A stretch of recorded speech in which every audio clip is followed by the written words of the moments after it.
Do you have any relationship with your money? Money has a personality. It has a character. If you disrespect money, it will give you equal dose of disrespect. Money is not just a piece of paper. What is your attitude towards small amount of money?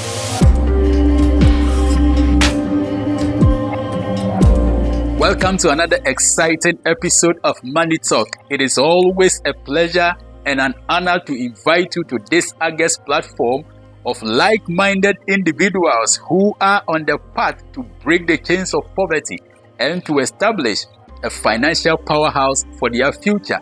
Every Tuesday we meet on this platform to do what I call draw inspirational fuel to power our vehicle so we can move a step further towards our destination.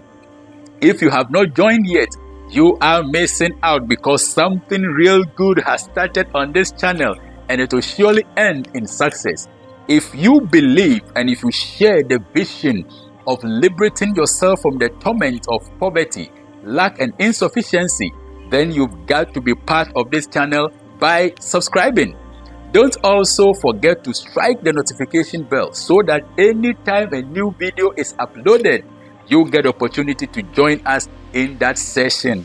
If you have joined already, kudos to you, but do not keep the message alone. Share for others to know what is happening so they can also join us for us to move together. I would also be glad to know how these insights are impacting your finances, so let me know in the comment section. Today, I want us to draw our inspirational fuel from a dispenser called Respect for Money. You know, we are doing this as though we are in a fuel station, drawing our fuel from the various dispensers. And today, like I said, the dispenser's name is Respect for Money. Do you have any relationship with your money? Do you have a personalized relationship with your finances? It is rather unfortunate that so many of us, especially those of us who have struggles with our finances, do not have any defined relationship with our money. As a result, we engage in certain behaviors, actions and inactions and display attitudes that constitute disrespect to money.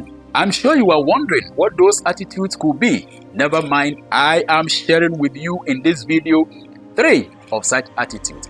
But before then, I need you to recognize that money is not just a piece of paper or a metal created by government and put in circulation for people to use. Never for once make the mistake of reducing money to just a store of value, unit of account or medium of exchange as defined by the academics. Money goes beyond all of these. Money transcends these definitions, descriptions, and accolades. In fact, money has a personality, it has a character, and above all, it has energy around it, which can either attract or repel, depending on your relationship with it. You also need to recognize that the same principle of reciprocity, you respect me, I respect you, which govern our natural relationships, also govern our relationship with money. And therefore, if you disrespect money, it will give you equal dose of disrespect. And if you respect it, it will return the same respect in equal measure. Now let's look at 3 of such attitudes which, unknown to us, show that we have no regard for our money. Number 1, what is your attitude towards small amount of money? Let me ask you, how did you treat that 1 cedi, that $1, that 1 naira, that 1 pound, which accidentally fell from your hand onto the pavement, onto the floor, in your bedroom, in your office, in your kitchen? Did you acknowledge it as part of your money and therefore enthusiastically picked it, cleaned it, and kept it? Or you ignored it, you despised it because it's too small? You even might have kicked it with your foot under the bed without recognizing that it is part of your money. You might even have swept over it without due consideration and due recognition that that is also part of your money. Now, if you do that, you are disrespecting money, and money will have no other option than to deny and also disrespect you. I do not know that often we are in the business of recognizing and accepting only big money. But then when it comes to small amount of money, our attitude changes to one of disrespect, failing to recognize that the difference between the rich and the poor is not a million. It's not a million cedis. It's not $1 million.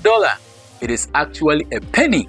And rightly so, because a penny saved today consistently over a period of time benefits from the principle of compounding and becomes $1 million.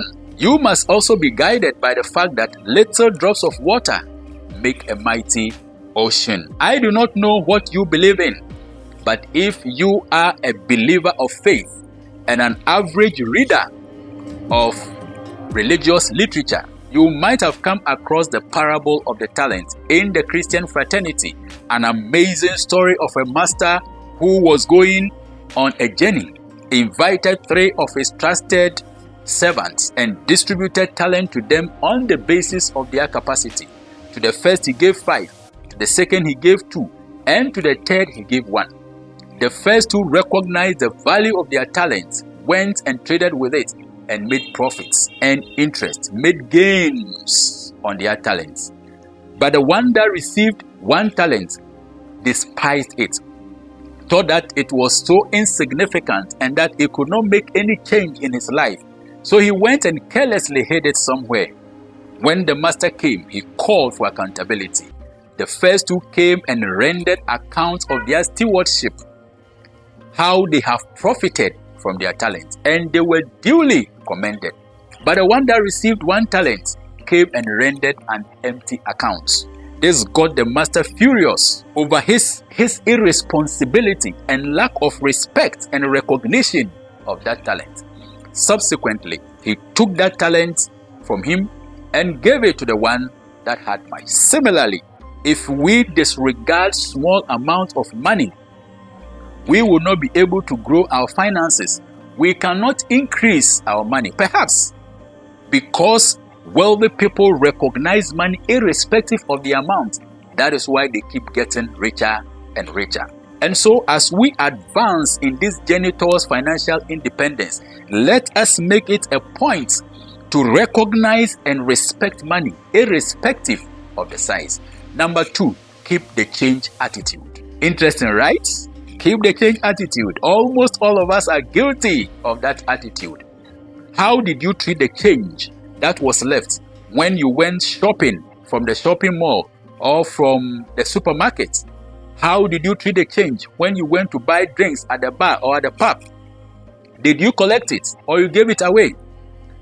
You might say you gave it away because of a show of how the attendants were serviceable to you. But you and I know that for most of us, we give out such monies simply because it is too small and that we have no need of it.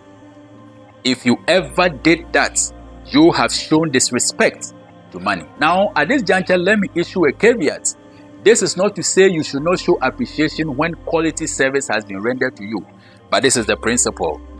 If it is a random shop where you probably wouldn't go there again, then you can show appreciation on the spur of the moment. But even in doing that, let not your mindset be that you are giving away that money because it is too small. Once you are motivated by that mindset, you are showing disrespect to money. But if it is a shop that you frequent, identify the attendants who serve you well and appropriately plan to show appreciation. That is what money expects you to do. Money expects you to use it according to plan and not impulsively. The advice is that we should recognize and respect money irrespective of the size. I want us to engage in a very simple exercise as a starting point towards changing this attitude. Soon after listening to this video, I implore you to enter your apartment, your house, your office. Search everywhere for the small amount of money you have ignored all this while. Gather all of them, clean them up, and as you do that, be guided by the fact that it is that money that will foster your well-being. It is that money that will give you the freedom you have so earnestly searched for. It is that money that will give you the happiness. Having cleaned them up, look for a money box. Put everything in. You know what you have just done? You have created a point of contact between you and your money. And then you will begin to see the positive source of attraction around money begin to move and locate you in your direction. The third attitude that I want to share with you in this episode is, how do you treat the notes and coins? How do you treat the notes and coins? When you receive notes, do you crumple them? Do you break them? Do you squeeze them and fit it into that small back pocket of yours and sit on it? Or do you straighten them and arrange them nicely in your wallet or in your pocket? What about the coins? Do you toss them carelessly on the floor as if they mean nothing to you? All of us, as I said, are at one point or the other guilty of these attitudes. Let us renew and review our attitude towards how we handle money. Let us respect, let us fall in love with our money and treat it with love, respect, and dignity. And as we do that, we begin to realize that just as when we show love, affection, care, and respect to natural people, they always feel comfortable and safe to be in our company, money will equally feel safe and comfortable to remain in our company. This is the inspirational fuel for today. I'm sure your tank is full. Pick it, drive, and surely you will advance far in your journey towards your financial dream world.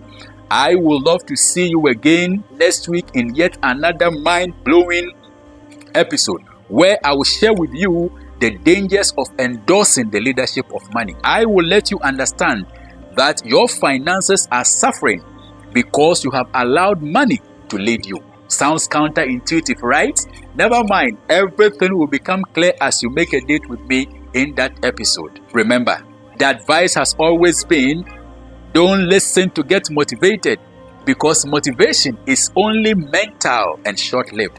But listen to get inspired, because it is inspiration that produces action and results. Until then, it's me, your comrade Daniel Ako, saying stay focused, work hard and smart, and above all, have the discipline to live these insights. And surely, your dream of liberating yourself from the torment and despair of poverty will become a reality.